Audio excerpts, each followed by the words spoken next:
Assalamualaikum warahmatullahi wabarakatuh. Baik, 5SS1 hari ini kita akan belajar tajwid mad iwad. Sekali lagi, mad iwad. Boleh rujuk buku teks pada muka surat 31. Baik, kita tengok macam mana terjadinya mad iwad itu. Mad iwad terjadi apabila kita memberhentikan bacaan pada akhir kalimah yang berbaris tanwin fathah. Okey, kita tengok. Mak iwad ni senang ya. Paling senang dalam dunia. Kamu tengok apabila nanti ustaz suruh cari mak iwad, kamu tengok di akhir ayat. Ayat yang last sekali, di belakang sekali. Nampak? Okey, ni contoh macam ni ya. Di akhir ayat. Dia akan ada di belakang sekali, kamu tengok baris 2 di atas. Baris 2 di atas, apabila berhenti, bacaan dia tinggal 1. Okey. Di Al-Quran, di mushaf Al-Quran, tulisan dia macam ni. Baris 2. Tapi apabila kamu berhenti, dia akan tinggal 1. Ya, itu ialah mak iwad. Contoh, kamu tengok sini.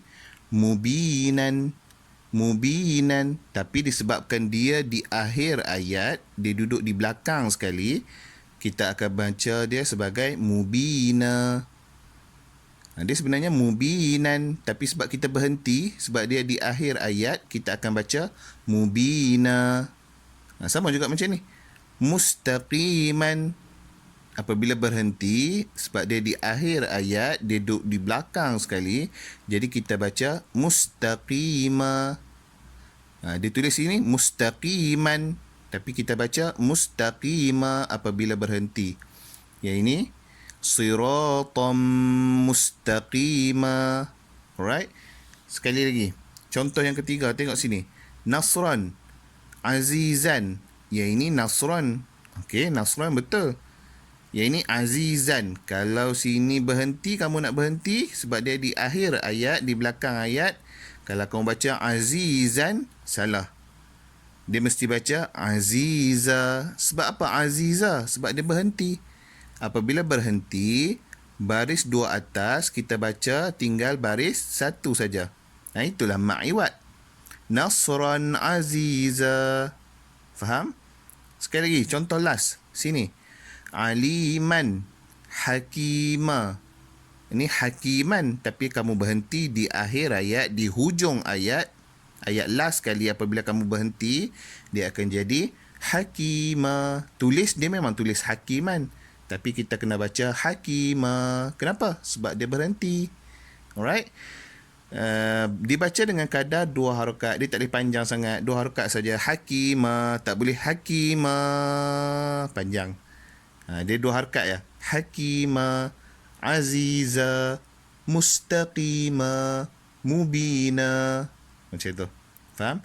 Senang saya. Paling senang dalam dunia. Mad iwad.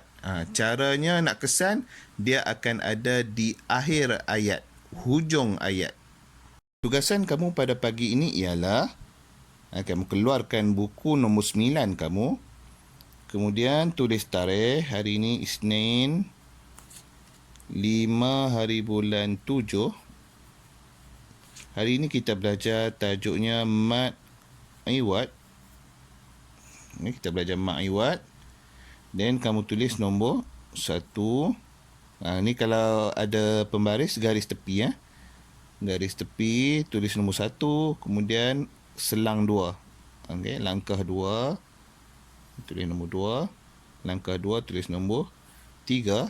Ustaz minta kamu tulis, kita akan cari mad iwad dalam Al-Quran sampai 7 contoh. Cari 7 mad iwad dalam Al-Quran.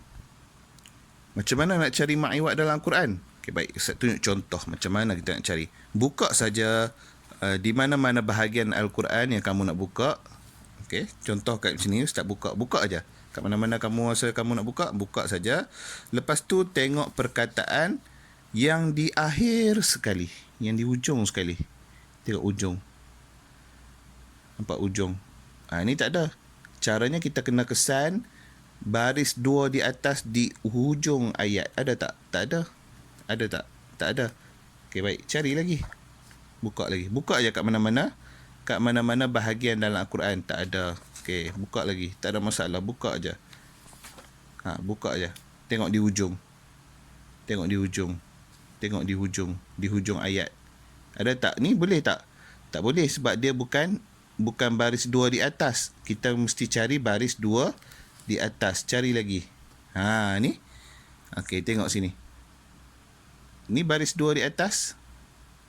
Nampak? Baris 2 di atas. Jadi, kamu garis perkataan itu. Garis. Lepas tu, perkataan ini tulis dalam buku. Contoh tulis masjidan. Masjidan. Letak baris. Tu macam tu. Masjidan. Alright. Kemudian cari lagi. Ada tak lagi? Okey. Di hujung ayat. Di hujung ayat ni ada. Nampak? Ada. Cara tulisnya, kamu tulis macam ni. Yang tadi masjidan kan? Okey, masjidan. Masjidan sini kamu kena tulis ayat dan surah apa. Contoh ni ayat 21. Okey, kamu pun tulis dekat sini 21. 21 surah. Kalau nak cari surah, nak tengok surah, kena tengok di bahagian atas sebelah kiri. Surah Al-Kahfi. Okey, kita tulis surah Al-Kahfi. Apa Ustaz tulis ni? Al-Kahfi. Okey, macam tu. Alright. Tulis contoh. Lepas tu ayat berapa. Ayat berapa. Surah apa. Okay, ayat di sini, di bulat ni, di bulat akhir ni. Contoh kamu tulis ahadan. Lepas tu ayat apa. Lepas tu surah apa. Cari 7 contoh. Sampai Ustaz nak 7 contoh. Lepas tu kamu dah siap, boleh hantar ke grup Telegram kita. Alright. Untuk yang latihan ni, surah Al-Kahfi tak boleh cari dah sebab Ustaz dah tunjuk contoh dekat surah Al-Kahfi. Kat surah Al-Kahfi tak boleh cari dah. Cari kat surah lain. Sebenarnya, tips info tambahan, dalam Al-Quran ada beberapa surah yang kalau kamu jumpa surah tu memang senang sebab semua belakang di akhir ayat dia ma'iwat. Faham? Tapi Ustaz tak nak bagi tahu surah apa, kena cari sendiri. Dalam Al-Quran ada beberapa surah yang apabila surah tu memang di akhir dia akan habis dengan ma'iwat. Belakang dia semua ma'iwat. Senang saja. Tapi Ustaz tak nak bagi tahu surah apa, kena cari sendiri.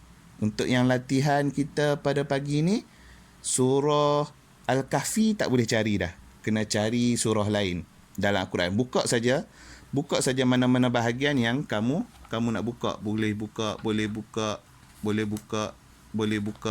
Buka yang mesti ada. Ustaz nak 7 tak banyak. Alright. Lepas dah siap, hantar dekat grup Telegram. Okey. Sekian. Kalau ada apa-apa soalan, boleh terus tanya Ustaz dalam grup Telegram. Itu saja. Assalamualaikum warahmatullahi wabarakatuh.